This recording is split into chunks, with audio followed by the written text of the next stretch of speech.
Сіз суррогат ана болуға дайынсыз ба? Бұл сұрақ қойылғанда Мира өзін қоярға жер таппағандай күйде болды. Бірнеше ай бұрын оған біреу осындай таңдау жасайсың десе күлер еді. Бірақ өміркеде адамды өз намысынан да қымбат нәрсемен сынайды екен. Қазір оның алдында тек екі жол тұрды. Не қарызға батып бәрінен айырылу, не бөтен отбасы үшін бала көтеру. Ал, құрметті тыңдарман, менің арнамдағы жаңа әңгімені соңына дейін тыңдауға шақырамын. Әңгіме ұнап жатса лайк басып, төменге пікірлеріңізді жазып, және де арнама тіркелуді ұмытпаңыздар. Бақытқа апаратын жол. Автор Айжан Шынарова. Алматының қысқы кештері ерекше суық болатын. Әсіресе адамның ішінде үміт сөніп бара жатқан кезде сырттағы аяз одан сайын қатты сезіледі екен. Мира дәл сондай күндердің бірінде терезе алдында үнсіз отырған. Ескі пәтердің іші салқын. Ас үйдегі шам әлсіз жанып тұр. Үстел үстінде жиналып қалған қарыз қағаздары мен банк ескертулері шашылып жатыр. Ал қарсы алдында отырған күйеуі Рахым екі қолымен басын ұстап алған.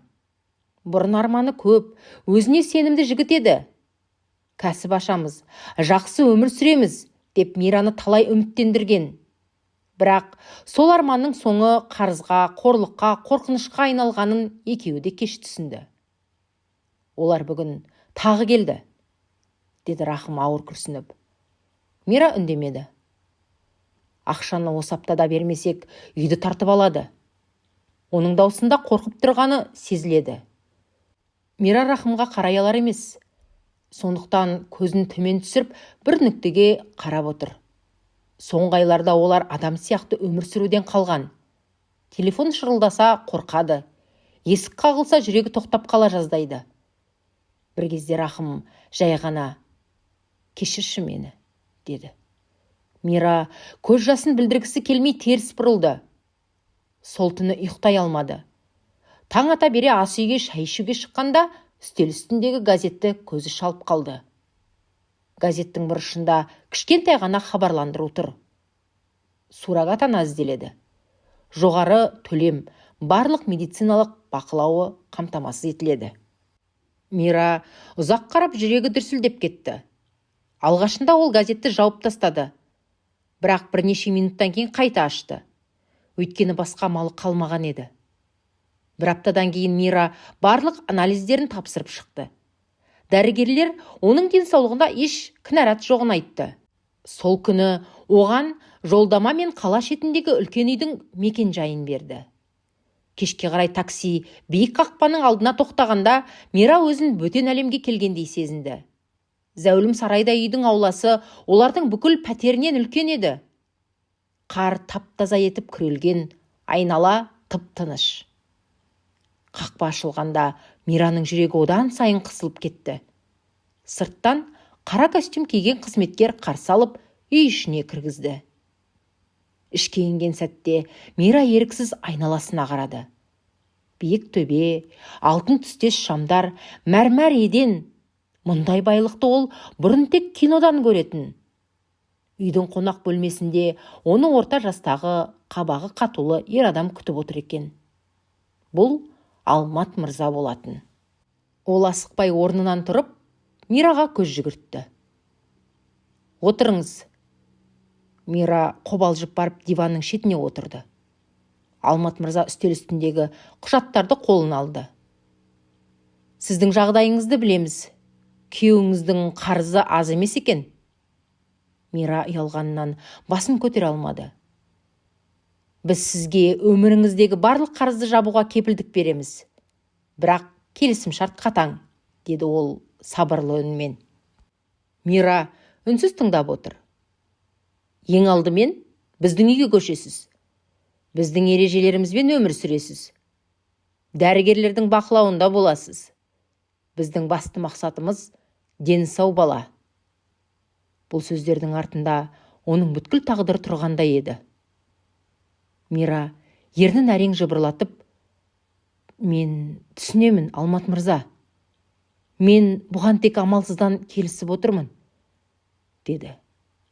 Сол сәтте баспалдақ жақтан әйел адамның аяқ дыбысы естілді. Мира бұрылып қарағанда аппақ жүзді, өте әдемі жас келіншек түсіп келе жатты. Бұл Алматтың әйелі Аделия еді. Сонымен келісімшартқа қол қойылып, Мира зәулім үйге көшіп келеді. Үйдің іші сырт көзге керемет болғанымен, ішкі атмосферасы суық. Алматтың әйелі Мираны төмен деңгейдегі адам ретінде қабылдап, оған үнемі бұйыра сөйлейді. Бірде Аделия асханада дәмді бәліш пісіріп жүрген Мираға кезігіп қалады. Мира, бұл үйге сен бақытты болу үшін келген жоқсың. Сен біздің баламызды аман-есен дүниеге әкелу үшін келдің. Сондықтан артық қимылдар жасама. Тамақты пісіретін аспаз бар. Алматтың келісім шартында бәрі айқын жазылған. Мира ештеңе демей басын иді. Бірақ ол бұл үйде тек қана байлық емес, сонымен бірге үлкен құпиялар, жасырын интригалар мен махаббатсыз өмір барын сезіне бастайды. Алмат мырза үшін үй жай ғана қабырғалар емес. Ол үшін үй махаббаттың мекені, болашақ балаларының күлкісі естілетін құтты мекен болатын. Ол Аделия екеуінің отбасына шын сенетін. Әркеш сайын кең сарайының терезесінен сыртқа қарап тұрып, болашақ ұлының немесе қызының аулада жүгіріп жүргенін елестететін. Бірақ жылдар өтіп жатты. Ал үйінде әлі де бала үні естілмеді. Алмат мұны тағдырдың сынағы деп қабылдаса, Аделия үшін бұл тек сәтті күнді күту ғана еді. Өйткені оның Алматқа деген махаббаты ешқашан болмаған. Аделия бұл некені сезімі үшін емес, байлық үшін құрған. Қымбат көліктер, бренд киімдер, шетелдегі демалыс, мұның бәрі оған Алмат арқылы келді. Ал енді ол бар дүниені жоғалтып алмай, өз өмірін сүйген адамымен бастау үшін дұрыс уақытты күтіп жүрген. Мен суррогат ананы өзім іздеймін деп уақытты созып жүрді. Ал шын мәнінде ешкімді іздеген жоқ. Осылай ол Алматтың үмітін біртіндеп өлтіргісі келді. Бір күні кешке Алмат оған тағы да: мүмкін біз агенттікке жүгінерміз дегенде, әйелі жымиып: жаным, мен бәрін өзім реттеймін, сабыр етші, деді. Алайда Алмат күткісі келмеді. Себебі ол әке болуды шын қалады. Сондықтан жасырын түрде өзі жарнама беріп, агенттіктермен сөйлесіп, ақыры Мираны табады. Мира олардың үйіне алғаш келген күннен Аделия оны ұнатпады. Сол күні келіншек қаланың шетіндегі дәмханаға келеді. Онда оны ғашығы Әділ күтіп отыр еді. Әділ сырт көзге жай адам болғанымен, бірақ Аделия үшін ол оның нағыз махаббаты болатын. Олар құшақтасып тұрған сәтте келіншек көз жасын әрең тоқтатып: ол суррогат ананы үйге әкелді. Мен бұл ойынның осынша созылатынын білмедім, деді ашуланып. Әділ оны құшағына қысып: уайымдама, өзім бәрін реттеймін, деді. Бірнеше аптадан кейін Алмат түнде жұмыстан қайтып келе жатқанда көлігіне ауыр жүк көлігі соғылады. Апаттан кейін Алмат аман қалғанымен мүгедек арбасына таңылады. Үй іші қара жамылғандай болды. Тек Аделия іштей қуанышты еді. Ол Алматтың жанында жылап еңірегендей болып жүріп, түнде Әділмен жасырын кездесіп жүрді. Енді бәрі біздің қолымызда, деп екеуі мәз болатын. Алайда олар бір нәрсені есепке алмады: Мираны.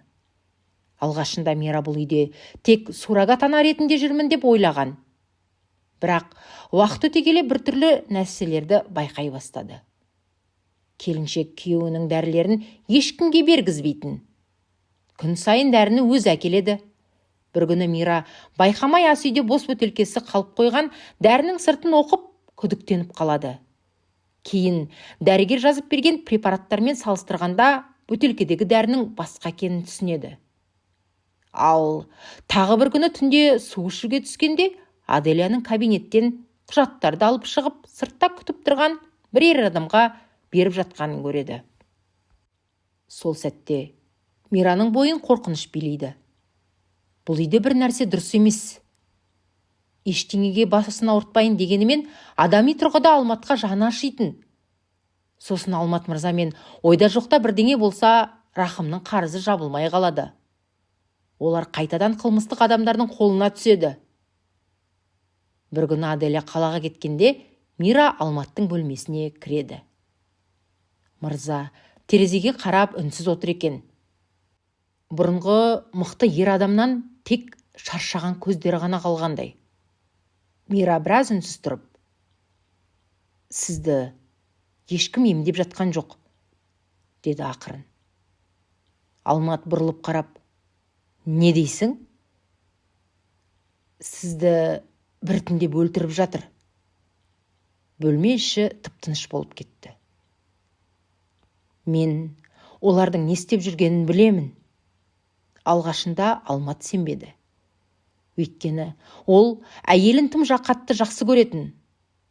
Бірақ Мира жинаған дәлелдерін көрсеткенде оның әлемінің тас-талқаны шықты.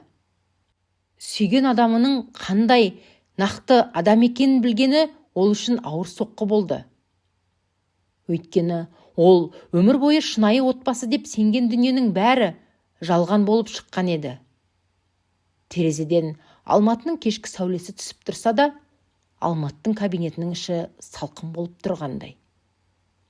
Жігіттің алдында екі жақтың келісімі жатқан құжаттар.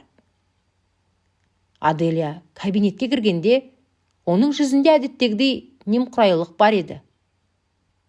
Алмат, бұл не тағы? Неге мені шақырдың?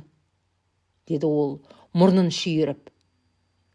Алмат баяу орнынан арбасымен қозғалып, әйеліне жақындап, оның көзіне тіке қарады. Қазір оның ішінде кек емес, тек үлкен өкініш бар. Адель, біздің некеміз соңына жеткен секілді. Мен ажырасу процесін бастағым келеді. Сені еш айыпсыз, ешқандай талапсыз босатқым келеді. Осы үй сенікі болсын. Менің жалғыз қалауым осы жерден кетіп, тыныш өмір сүру, деді Алмат сабырлы дауысымен. Аделя аң-таң болып қалды. Ол үшін бұл күтпеген жағдай еді. Ол әлі Әділмен бірге жоспарлаған күйеуінің бизнесіне иелік ету ойынынан бас тартқысы келмейтін. Ажырасуға қарсылық білдіріп айқайға басты. Сенің бұл не сұмдығың? Мен саған арнаған жылдарымды қалай бағаламақсың? Мен ешқайда кетпеймін. Бұл үйде сенің бизнесіңде ортақ. Ажырассақ бәрі екіге бөлінеді. Алмат ауыр күрсінді. Ол оның әлі де болса өз ойындарымен алдап жүргеніне сеніп тұрғанына іштей ашынды. Адель, жеткілікті. Мен бәрін білемін. Сенің Әділ есімді жігітпен қарым-қатынасыңды, сол түнгі қастандықты, менің көлігімді, қасақана қаққандарыңды дәрілеріме дейін, мен бәрінен хабардармын, деді Алмат. Оның даусы енді сәл қатты шықты. Аделяның жүзі лезде боп-боз болып кетті. Ол үнсіз қалды. Алматтың бәрін білетінін естіген сәтте оның өктемдігі жоғалып, орнына үрей келді. Мен сені бүгінге дейін жақсы көрдім, Адель.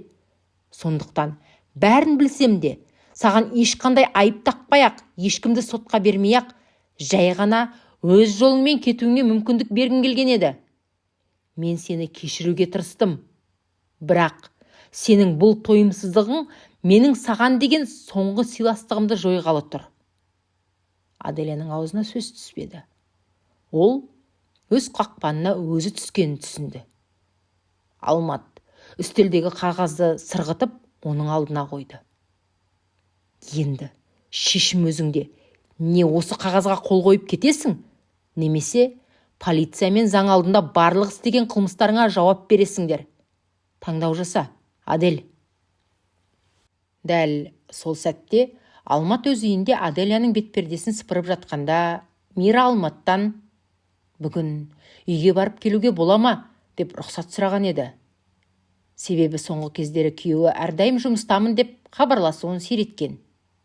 Алмат оның ішіндегі мазасыздықты сезіп қарсы болмады. Тіпті оны арнайы көлікпен жіберді. Ол өз үйінің есігін кілтімен ашып ішке енді. Үй ішінде ас бөлмесі жақтан сыбырлаған дауыстар естіледі. Мира аяғының ұшымен жүріп жақындағанда естіген дауысы оның қанын басына шаптырды. Бұл күйеуі Рахым мен оның ең жақын құрбысының даусы еді. Олар ас үйде. Мира ештеңе білмейді. Жақын арада босанған соң үйге ораламын, деді деп Рахым мазақтай күліп отыр. Ол бізге соңғы төленетін қомақты ақшаны алып келеді. Сол кезде біз бәрін сатып шетелге кетеміз. Оның бұл үйге, біздің өмірге түк қатысы болмайды. Құрбысы болса сылқымдана күліп: Ол сенің оған адал екеніңе сенетін шығар, иә? Мира бұрыштан шығып келгенде екеуі де селк ете қалды. Рахымның жүзіндегі күлкі лезде жоғалып кетті. Мира оларға қарап тұрды. Оның көзінде жас жоқ еді, тек іште бір нәрсенің үзілгенін сезді. Ол күйеуінің опасыздығына ғана емес, ең сенімді деген адамының құрбысының сатқындығына көзі жетті. Біреу айтса, сенбес едім. Рахым, сен менің бүкіл өмірімді, әр намысымды осы арам ақшаға айырбастадың ба? Рахым орнынан атып тұрып, Мираға қарай ұмтылды. Бірақ қыз бір қадам артқа шегінді де: Маған жолаушы болма. Есік алдында жүргізуші тұр. Айқайласам жетіп келеді. Бақытты болыңдар, деп қолындағы иттің кілтін жерге тастады. Бұл оның бұрынғы өмірімен қоштасу еді. Есікті сырттан жауып шығып кетті. Оның енді барар жері де, сенер адамы да жоқ секілді. Мира зәулім үйге қайтып келгенде үйдегі даудамайдың шырқау шегіне жеткенін көрді. Аделя мен Алматтың арасындағы ажырасу процесі басталып кеткен екен. Мира бәрін сырттай бақылап тұр. Ол өзін осы үйдегі бір қымбат, бірақ ешкімге керек жоқ бұйымдай сезінді.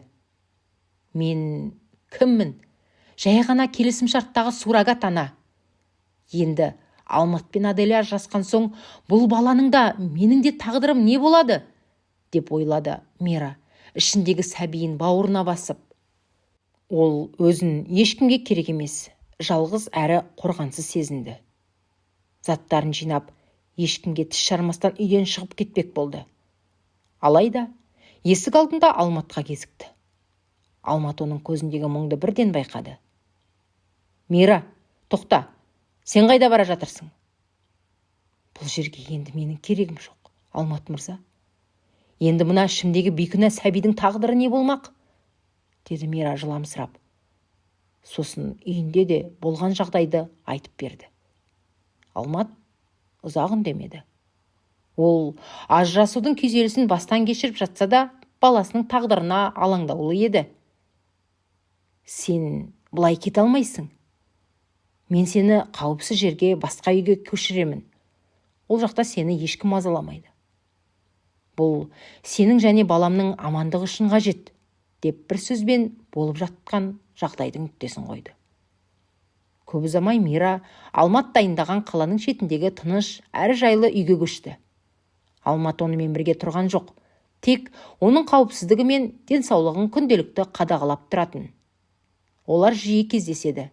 Бірақ әңгімелері тек баланың денсаулығы, Мираның жағдайы мен Алматтың аяғының сауығу процесі туралы болатын.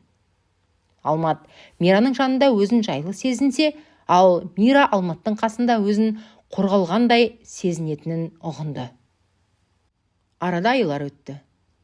Мира баланы дүниеге әкелуге дайындалды. Ал Алмат аяғынан тұрып, қайтадан өмірге құштар бола бастады.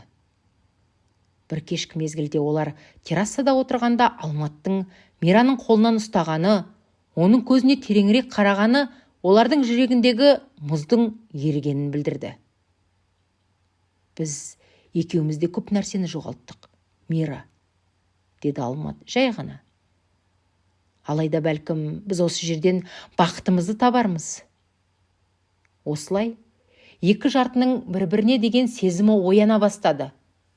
Бұл сезім тағдырдың тауқыметінен өткен өмірдің ащы тұщысын татқан екі адамның ең шынайы бақыты болатын. Олардың арасындағы алғашқы кездердегі ыңғайсыз үнсіздік жоғалған. Енді олар сөзсіз-ақ бір-бірін түсінеді. Мира қолындағы кітапты қойып, Алматтың қолына нәзік жанасты. Алмат, деді Мира жай ғана алыстағы тауларға қарап. Мен баяғыда өзімді ешкімге керек емес секілді сезінуші едім. Енді сол күндердің бәрі түс сияқты. Алмат оның қолын қыса түсті. Ол өз өмірінің архитектурасын енді басқаша салған еді. Сән салтанатпен байлыққа емес, шынайы адамдық жылулық пен адалдыққа негізделген. Біз тағдырдың соқпағында адасып жүріп, ең бастысын таптық. Мира, біз бір-бірімізді таптық, деді Алмат. Ең бастысы, біз бұл балаға таза әрі шынайы бақытты сыйлай аламыз. Үй ішінен сәбидің алғашқы ыңылдаған үні естілді. Мира орнынан тұрып бөлмеге қарай беттеді. Алмат болса, оның артынан мейірлене қарап қалды. Бұл бақыт дүркіреген тойлармен немесе салтанатты өмірмен өлшенбейтін, тек екі адамның жүрегінде ғана өмір сүретін тыныш әрі мәңгілік бақыт еді. Алматының кешкі аспанында алғашқы жұлдыздар жанды. Олардың шаңырағында енді тек махаббат пен түсіністік қана билік ететін болды. Өткеннің барлық қателігі артта қалды. Ал алда тек бірге қарсы алатын таңдар мен бақытты ғұмыр күтіп тұрды. Ал менің арнамның құрметті тыңдармандары, бақытқа апаратын жол әңгімем өз мәресіне жетті. Әңгіме ұнап жатса, каналыма тіркеліп, төменге пікірлеріңізді жазып, және де жүрекшелеріңізді қоюды ұмытпаңыздар. Бұл менің каналымның ары қарай дамуына үлкен үлес болар еді. Рахмет.